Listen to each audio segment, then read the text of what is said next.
There's a Reddit thread I started 8 months ago. It wasn't supposed to go anywhere. It was just a late Tuesday night.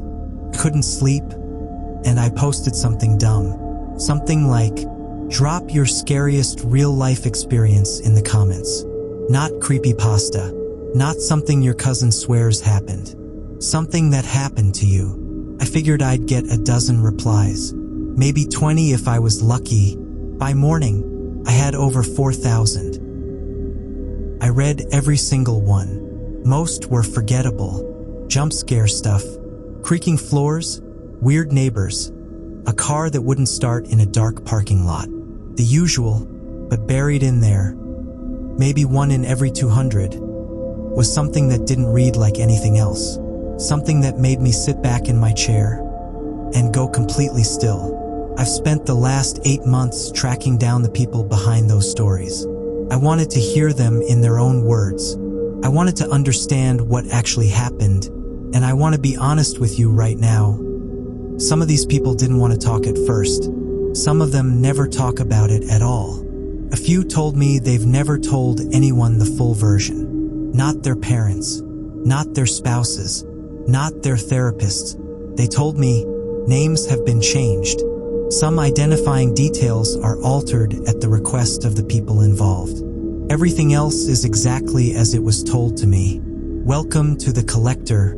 I'm your host, and I should warn you, once you hear these, you don't really get to unhear them. Let's start with Mara.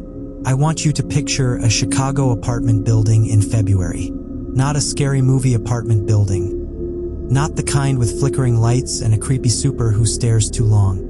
A normal, slightly overpriced 6th-floor walk-up in Lakeview. The kind of place where young professionals and grad students live. Where people leave passive-aggressive notes about the recycling bin. That's where Mara had lived for about 2 years. When it started. It started with sounds, she told me. And I know, everyone says it starts with sounds, but not like footsteps above you, not like pipes. I'm talking about a specific sound that I can only describe as furniture being moved. Very slowly, at 3 or 4 in the morning, night after night. The apartment directly above Mara's was 4B. She'd seen the tenant a handful of times in passing. A woman she guessed was in her early 60s, gray hair, always in a housecoat, never made eye contact in the elevator. Mara had assumed she was just an odd, private person, harmless. The furniture sounds went on for maybe 6 weeks. I complained to the building manager. He said he'd talk to her. It didn't stop. Then one night, Mara woke at 3:17 a.m. She remembers the exact time, to a sound she couldn't categorize. Not furniture, not footsteps. It was like dragging, but rhythmic. And then it stopped directly above my bed, dead center above where I was sleeping. And then I heard breathing, not through the wall, through the floor. I know how that sounds, but our building is old. There are gaps, and whatever was in that apartment was breathing so hard, so close to the floor above me, that I could hear it. Mara didn't sleep. She lay completely still until 6 a.m. When she heard the sound stop and the creak of what she assumed was the woman standing up, she started keeping a journal. Over the next 4 weeks, it happened 11 more times. Always between 3 and 4 a.m., always ending directly above her bed. I started to feel like I was being observed, like something was being tracked, like she was studying me through the floor. The turning point came when Mara ran into a neighbor from the 5th floor, an older man who'd lived in the building for 12 years. She mentioned the woman in 4B, complained about the noise. He looked at her for a long moment, and then said, "Honey, 4B has been empty since October." Mara pulled up her journal on her phone and showed him the dates. He didn't say anything for a second. Then he told her that the previous tenant of 4B, an elderly woman, had died in that apartment. She'd laid there undiscovered for nearly 2 weeks. She died in her bedroom, he said, which is directly above yours. I asked Mara what she did after that conversation. "I moved," she said. I broke my lease, lost my deposit, and I moved. I know there's probably a rational explanation. I know it was probably an animal or something structural. I know. She paused. But I also know that whatever was in that apartment knew exactly where I slept. Mara has since moved to a house with no upstairs neighbors. She still checks the bedroom ceiling before she goes to sleep. There are a few categories of story that showed up in that Reddit thread over and over again. Things in empty spaces. Things that seemed aware. Things that tracked you. The next story belongs to all three categories. His name is Devin. He's 34. He lives in rural Tennessee. And what happened to him on a stretch of highway between Nashville and Cookeville on a Wednesday night in March of 2022 is something I've thought about almost every time I've driven alone at night since he told me. Devin drove that stretch of highway at least twice a week for work. He knew every curve, every exit, every gas station that was actually open past 10 p.m. He was not, in his words, someone who gets spooked easily. Former Marine, 2 tours overseas. He told me he'd seen enough real bad things that horror movies bored him. He was coming back from a meeting, about 11:15 at night. Light traffic, no rain, good visibility. He had his window cracked, his music low, the kind of drive he'd done 100 times. Mile marker 119. I know exactly because I saw it right before it happened. There was someone standing on the shoulder of the road. Just standing there. Not walking, not hitching. Standing and facing the road. I slowed down a little because, you slow down when you see someone on the shoulder at night. Basic safety. As Devin came closer, he realized the figure was a woman. Or at least, appeared to be. Dressed in what looked like pajamas or very light clothing despite the March cold. Hair down, not moving. I passed her going maybe 45, and as I passed her, this is the part, she turned her head. Not her body, just her head, and she tracked me with her eyes the entire time, turning slowly as I passed. Never changed expression, never moved otherwise. Devin kept driving. He told himself it was probably someone having a breakdown, maybe a sleepwalker, maybe someone who just needed air. He got about a quarter mile down the road and then made a decision he second guesses to this day. I turned around. I thought, what if she needs help? What if she's in some kind of medical situation? I'm not going to just leave someone out there. He drove back slowly, headlights sweeping the shoulder. Mile marker 120, 119, 118. He went a full 2 miles in each direction. The woman was gone. There are no exits at 119. No roads, no driveways. It's just flattish land with some scrub brush and a chain link fence about 30 yards back from the shoulder. She was gone. In maybe 45 seconds, she was completely gone. Devin parked on the shoulder with his hazards on and sat there for a few minutes, running his lights across the landscape. Nothing. He drove home, went to bed, told himself he was tired. He'd misjudged the distance. She'd cut through a gap in the fence. 3 weeks later, he was driving the same road, same time of night, and at mile marker 119, different night, different week, he saw the same woman, same clothes, same position, facing the road, and this time I didn't slow down, and as I passed, she was already turning, like she'd been expecting me, like she'd been standing there waiting specifically for me. Devin called his wife from the road. She told him to stop driving and pull over until he calmed down. He did. He has not taken Highway 70 at night since. He asked around, discreetly, whether anyone else had reported anything near that stretch. A county sheriff's deputy he knew through a friend told him, with very careful phrasing, that there had been some reports from that area over the years. He wouldn't say more than that. What I keep coming back to, Devin told me, is the turning. She didn't flinch when my headlights hit her. She didn't raise a hand. She just waited for me to come into range, and then she turned and she watched me go. Like she was taking stock. Like she was filing me away somewhere. He paused for a long time after he said that, "I think about it every time I pass that mile marker, even in daytime, even when nothing's there." I want to take a second here and talk about something one of my guests, a psychologist who'd rather not be named, told me when I described some of these stories. She said, "The most frightening experiences people report are almost never the overtly supernatural. They're the ones where a person, in a completely ordinary context, behaves in a way that is just slightly wrong, just slightly outside the range of what you'd expect, because we're wired to detect that. Millennia of evolution have built us to notice when something that looks human isn't behaving like a human should. And when we see that, even a small deviation, it trips every alarm we have." The next story is that, in the most unsettling possible version. Her name is Priya. She's 31, and what she experienced at a 24-hour diner in Phoenix, Arizona, on a night she'd thought would be completely ordinary, is something that has changed how she thinks about the word alone. Priya worked late, not sometimes, always. She was a paralegal pulling 60-hour weeks, and she'd long since given up on cooking actual meals after midnight.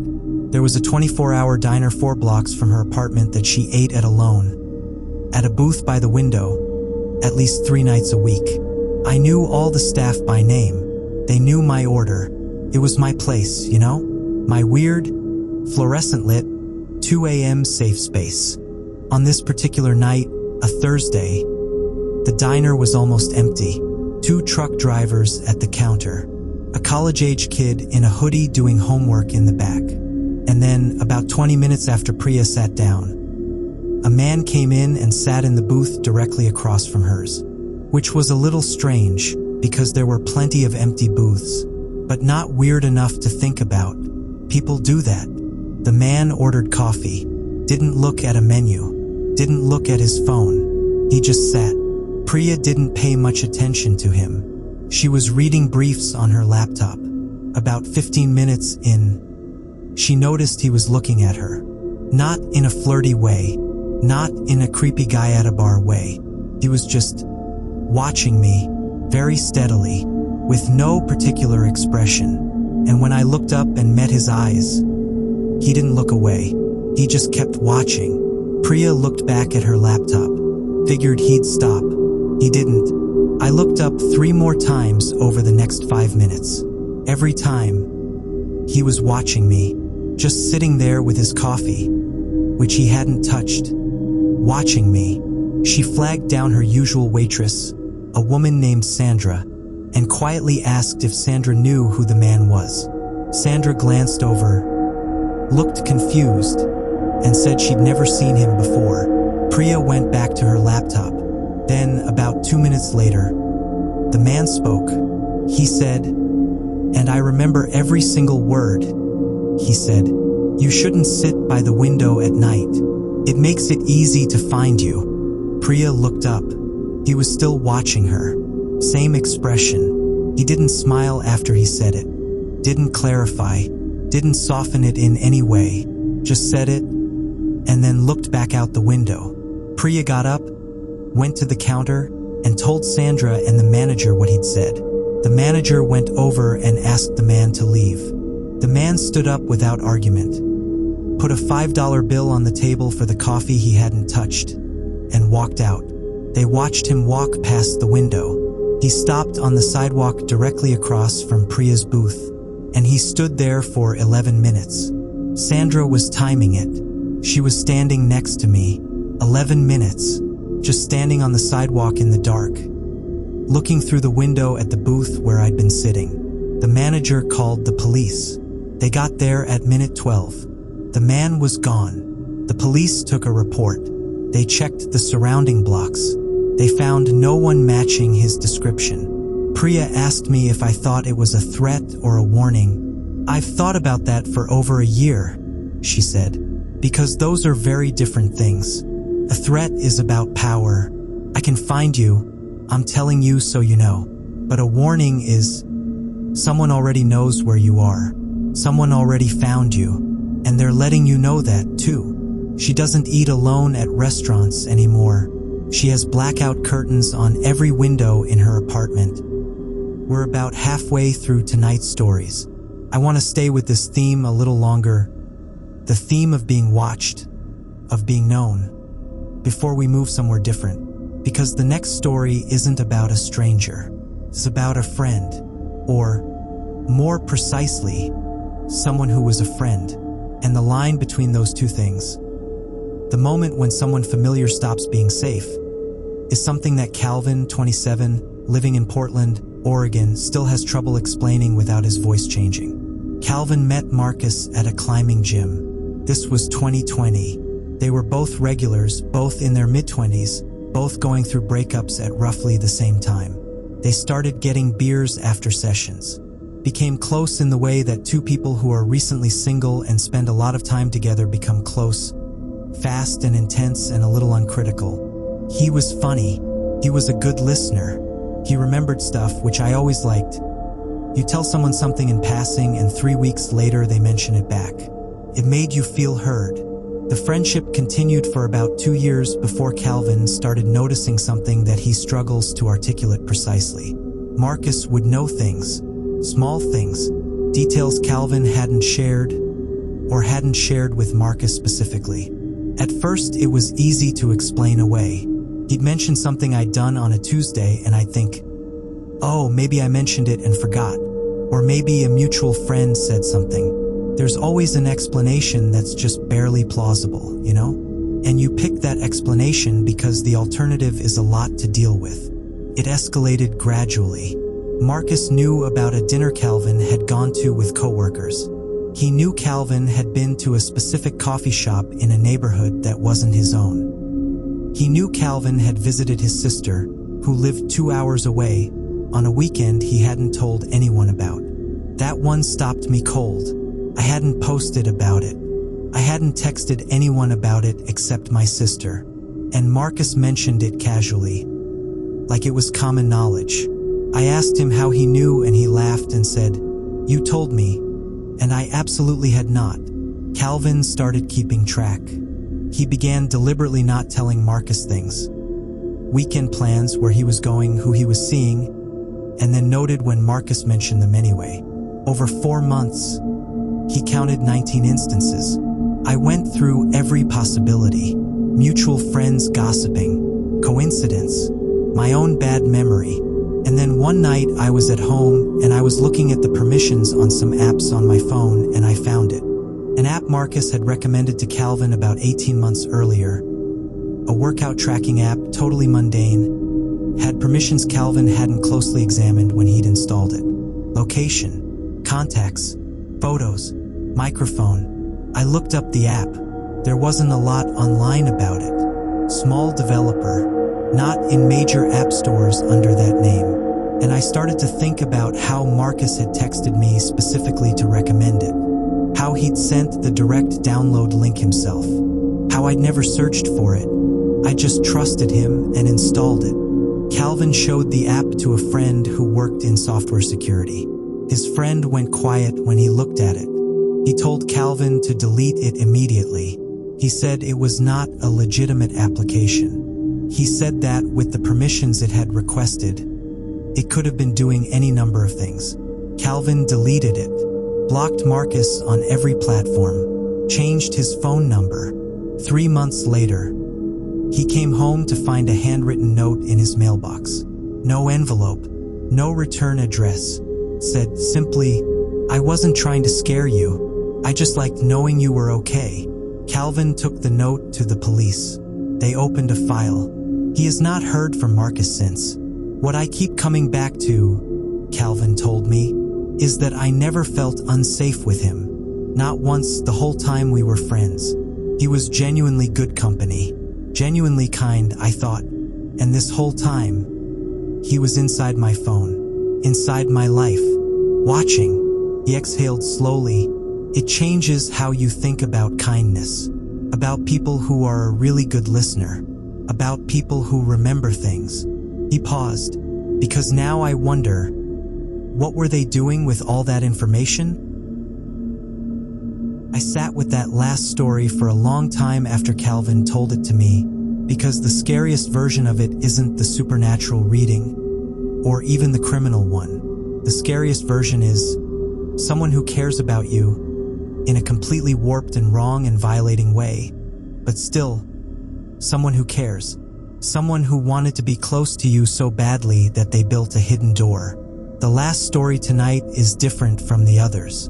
It's shorter, and it's the one that, of the 4,000 submissions I received, I have never fully been able to file under rational explanation. Her name is Neka. She's 38. She's a pediatric nurse in Columbus, Ohio. And she told me something that happened on the third shift of a weeknight last winter, that she has told only 2 other people in her life. She told me it took her 6 months to describe it out loud without crying. Not from fear, from something she couldn't name. Pediatric hospitals at night are not like adult hospitals at night. Neka explained this to me carefully. In pediatrics, there's this strange quiet that happens around 2 or 3 a.m. where the ward is almost peaceful. The kids who are well enough to know what time it is are usually asleep.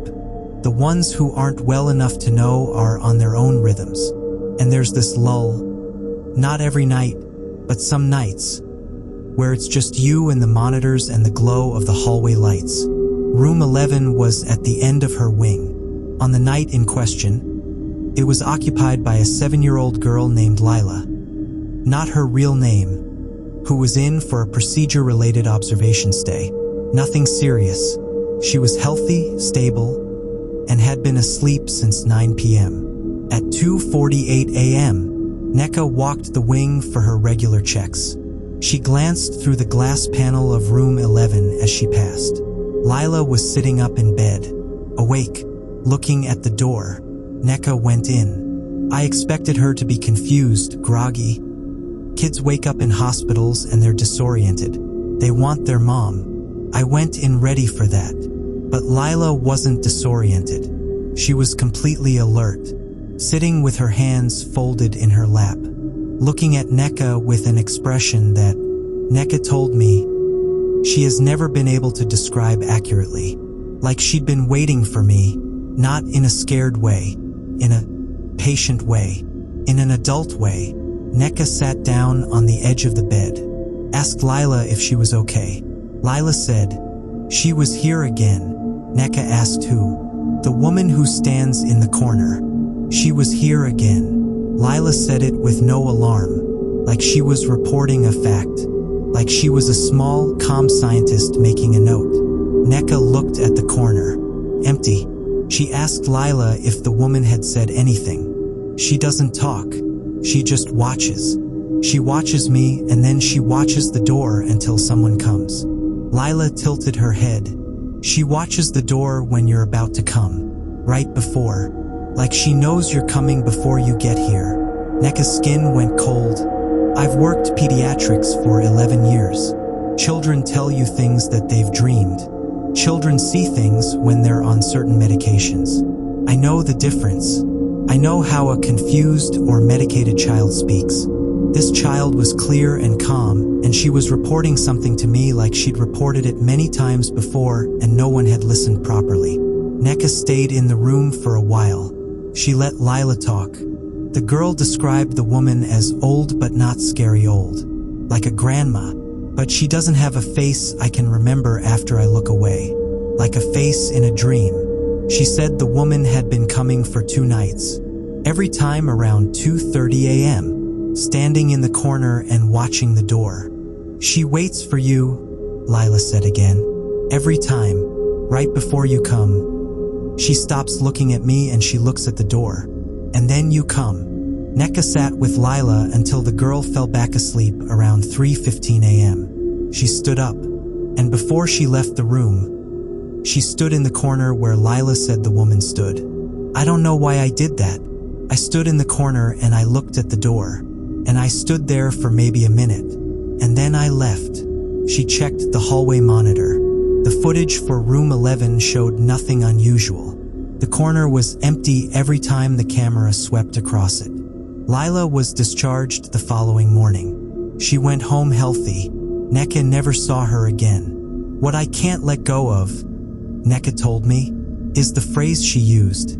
She said the woman watches the door when you're about to come. Not when you come. When you're about to come. Like the thing in that room had some kind of awareness of what was happening outside it. Like it was tracking something I couldn't see. She was quiet for a long moment. I've thought about it differently lately. Maybe it wasn't malevolent. Maybe it was something else entirely. Maybe it was, I don't know, custodial. Something watching over sick children in the night. Something making sure someone would come. She paused. But then I think about standing in that corner. And I think about what Lila would have seen if she'd been awake. I asked her what she meant. She would have seen someone standing in the corner, watching the door, waiting for someone to come. The thread is still up. Still getting replies. Actually, I stopped responding, but I still read them. People need to tell these things to someone. That much I've learned. Whether it's the weight of carrying something you can't explain, or the need to have someone else confirm that what you experienced was real. People need to say these things out loud. They need a witness. Maybe that's what I've become. The collector. Someone who takes in these stories and holds them so the people who live them don't have to hold them alone. I don't know what happened to Mara above apartment 4B. I don't know what stood on the shoulder of Highway 70 at mile marker 119. I don't know who the man in the diner was, or what he meant. I don't know everything Marcus did with what he took. I don't know what Lila saw in the corner of room 11. What I know is this: each of these people was, for a moment, known by something, seen, tracked, and each of them, in their own way, has reorganized their life slightly around that fact. They check the ceiling before bed. They avoid a stretch of highway. They blacked out the windows. They stopped sitting alone by glass at night. They stand differently in corners. The psychologist I mentioned earlier said something else that I didn't use earlier. She said, the really frightening thing isn't being watched. It's realizing you've been watched for longer than you knew, and you had no idea. If you have a story, a real one, something that actually happened to you, you can find my thread. I'm still reading, but I think carefully before you send it, because once you name it, it becomes real in a different way. And some things prefer the dark.